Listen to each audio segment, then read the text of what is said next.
Face pack लगाती हैं तो आज की ब्यूटी टिप आपको जरूर जाननी चाहिए। दरअसल फेस पैक लगाने का सही और नया तरीका आपको बताऊंगी, लेकिन अभी नारियल तेल के फायदे जान लीजिए। चलिए आपको हैरान कर देते हैं नारियल तेल के फायदे बताकर। खाली पेट कोकोनट कॉफी, आपने सही सुना, कोकोनट कॉफी पीने से फायदा होता है। चेहरे को क्लीन करने के लिए और मॉइस्चर बनाए रखने के लिए चेहरे पर नारियल का तेल लगाएं। बल्कि आप जब मेकअप उतारते हैं तो नारियल के तेल को आप हल्का सा, बिल्कुल ना के बराबर वार्म करके, ताकि वो मोटा मोटा ना रहे, दानेदार ना रहे, चेहरे पर लगाकर मसाज कर कर कॉटन डिप कर कर अगर अपना मेकअप उतारते हैं तो इतना सा मेकअप भी आपकी स्किन को हार्म नहीं करेगा। खाना बनाने के लिए भी नारियल तेल का इस्तेमाल किया जा सकता है। स्किन में मॉइस्चर को बरकरार रखने के लिए नारियल तेल से मालिश करनी चाहिए। किसी चीज में स्टिकर हटाते हुए उसके बाद लगे रहने दाग, जो पैच एक रह जाता है ना स्टिकर हटाते हैं, तो दाग को नारियल तेल से मिटाया जा सकता है। नारियल तेल के कई ऐसे गुण हैं जिसके बारे में आप जानते होंगे, लेकिन कुछ ऐसे फायदे हैं जिसके बारे में कम ही लोग जानते हैं। नारियल तेल से सुबह शाम कुल्ला करने से माउथ की जो बैड ब्रेथ है वो नहीं आती है। जब कोई शख्स नारियल तेल से कुल्ला करके फिर नमक से पानी से गरारे करता है तो दिन भर तरोताजा महसूस करता है। इस फंडे को अपनाने से पहले अपने डॉक्टर की एक बार सलाह जरूर ले लेनी चाहिए। अगर बाल बहुत ज्यादा ड्राई हो गए हैं तो बालों में कंडीशनिंग करने के लिए नारियल तेल लगाइए। अगर आप कॉफी पीने के बेहद शौकीन हैं तो कॉफी में दूध की बजाय 1 चम्मच कोकोनट ऑयल और हनी डालिए और देखिए ये आपको कितना फायदा करती है। आगे बढ़ने से पहले जानते हैं आज का दूसरा महा उपाय। अगर आप एसिडिटी से परेशान है, डाइजेस्टिव प्रॉब्लम है आपको, तो हींग, लहसुन, चंदगुप्पा, ये तीनों बूटियां पीसकर एक बॉल बना लीजिए। फिर इसको छांव में सुखा लीजिए। हर दिन एक गोली खाइए और नेचुरल तरीके से अपने पेट और अपने डाइजेस्टिव सिस्टम को परफेक्ट रखिए।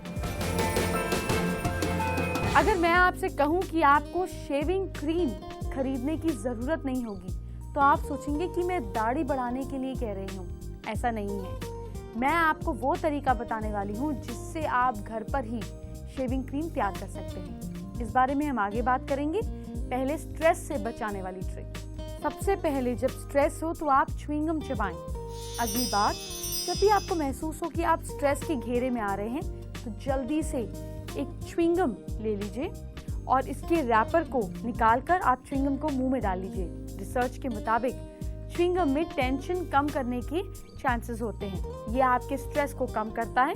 कुछ रिसर्च वाले ये भी सोचते हैं, उनका ये भी मानना है कि च्युइंगम को चबाने से आपके माइंड का ब्लड सर्कुलेशन जो है वो इम्प्रूव होता है, जबकि बाकी लोग ये मानते हैं कि इसका स्वाद और सुगंध इंसान को हेल्प करती है। लेकिन जो भी हो, ये दोनों डिफरेंट रिसर्च के व्यूज ये कहते हैं कि च्युइंगम आपके स्ट्रेस को कम करता है। संगीत भी बहुत अच्छा आपके माइंड पर काम करता है। अगर आपको कोई भी परेशानी है और आप अगली बार किसी भी सिचुएशन में, जब स्ट्रेसफुल सिचुएशन में हो, तो मुस्कुराकर, अगर आप अच्छे से खिलखिला के मुस्कुराते हैं, 3 मिनट की फेक स्माइल आपके मन को खुश कर देती है, वो नेचुरल स्माइल बन जाती है। तो तनाव के दौरान चेहरे पर मुस्कान रखना वास्तव में, यानी कि नेचुरलिटी, मुस्कान को आपकी आंखों में, आपके अंदर उन हार्मोन्स को रिलीज कर देता है, जिससे आप रिलैक्स फील करते हैं। लिखकर भी आप अपना स्ट्रेस दूर कर सकते हैं। अपने विचारों को लिखना अपने इमोशंस को बाहर निकालने का आसान तरीका है। एक बार जब पेपर पेन आ ही जाता है तो अपने सिचुएशन को पूरी तरह से लिखिए। तब तक लिखिए जब तक आपका मन ना भर जाए। आप पेपर नोटबुक में नहीं लिख सकते हैं तो भगवान के लिए चिट्ठी लिखें। जी हाँ, मैं तो ऐसा कर लेती हूँ। किसी भी पेपर पेन पर अपनी प्रॉब्लम लिखी और जब मंदिर गए या गुरुद्वारे गए या चर्च गए, कहीं पर भी गए, तो पेपर के साथ में पैसों के साथ डाल दिया। इससे सही पुकार सही जगह चली जाती है और आपका मन भी हल्का हो जाता है। इसलिए लिखें। आप अपने फोन पर, अपने लैपटॉप पर, इन चीजों पर भी लिख सकते हैं, लेकिन जब आप हाथ से लिखते हैं तो आपके सेंस ऑर्गन्स बेटर काम करते हैं। स्ट्रेस हो तो घर से बाहर घूमने जाएं, घर से बाहर समय बिताएं, अपने करीबी लोगों के साथ घूमने फिरने जाएं। आपको लाइफ में इंस्टेंटली थोड़ा बेटरमेंट महसूस होगा। आप अगर कुदरत के करीब जाते हैं, किसी पार्क में जाते हैं, किसी ब्यूटीफुल जगह पर जाते हैं, ऑक्सीजन रिच जगह पर जाते हैं, वहाँ टहलते हैं, तो आपका माइंड रिलैक्स हो जाता है। पैदल चलना भी आपके माइंड को रिलैक्स करता है, आपके ब्रेन को रिलैक्सेशन मिलती है, आपका स्ट्रेस लेवल कम होता है। तो चलिए जानते हैं कैसे बनाएंगे घर पर शेविंग क्रीम। शेविंग क्रीम को घर पर तैयार करने के लिए आपको ज़रूरत है गरी का तेल यानी कि coconut oil, 1/4 cup shea butter ले लीजिए, 1/4 कप बेकिंग सोडा, 2 चम्मच ऑलिव ऑयल या फिर बादाम का तेल ले लीजिए और 1/4 कप लैवेंडर एसेंशियल ऑयल ले लीजिए।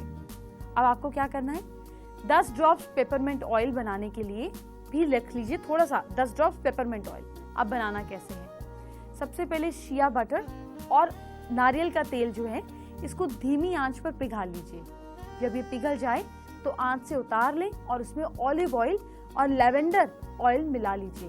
फिर एक जार में इस मिक्सचर को डालिए, फ्रिज में ठंडा करने के लिए छोड़ दीजिए। बाद में जार को फ्रिज से निकालें और इसे पिघालना शुरू कर दीजिए। फिर इसमें बेकिंग सोडा मिलाइए और बाद में अच्छे से फेंट दें ताकि ये बिल्कुल सॉफ्ट हो जाए। अब इसे नेचुरल शेविंग क्रीम की तरह इस्तेमाल कीजिए और आपकी स्किन को परफेक्ट रखिए। चलिए आपको शेविंग क्रीम बनाने का एक और तरीका बताते हैं। इसके लिए आपको चाहिए एलोवेरा जेल 1/4 कप यानी कि 1/4 कप, वेजिटेबल ग्लिसरीन 2 चम्मच, टी ट्री ऑयल 8 बूंदें 8 ड्रॉप्स और नमक 1 चम्मच, लिक्विड क्रिस्टलाइट सोप आधा कप ये लेना है और थोड़ा सा कोकोनट ऑयल, समझिए आधा कप कोकोनट ऑयल। अपनी पसंदीदा खुशबू का तेल भी आप 10 ड्रॉप्स ले लीजिए और विटामिन ई के कैप्सूल भी जरूर रखिए। अब बनाना कैसे है, गर्म पानी में नमक मिलाएं। अब इसी में सारी चीज़ों को मिला दीजिए और अच्छे से मिक्स कर लीजिए। इस मिक्सचर को एक जार में डालें और इसको अच्छे से टाइट लगा के ढक्कन लगाकर बंद कर दीजिए। जार को अच्छे से हिलाएं या किसी बोतल में भरकर रख लीजिए। अब इस्तेमाल के लिए ये शेविंग क्रीम तैयार है। तो कि आखिर में जानते हैं आज का तीसरा महा उपाय, आलस को दूर कैसे करें। अगर किसी इंसान को ऐसा महसूस होता है कि आलस की वजह से उसे सक्सेस नहीं मिल पा रही है, आज का काम कल पर और कल का परसों पर छोड़ते हैं, तो ऐसी सिचुएशन में तो जिसको बहुत ज़्यादा आलस आता है वो अगर कटेरी की जड़, ये एक पौधा है कटेरी की जड़, आयुर्वेदिक दुकानों में मिल जाएगा, इसको शहद में पीस लेते हैं और इसको स्मेल करने से आलस में कमी आती है, आपके अंदर ऊर्जा आती है।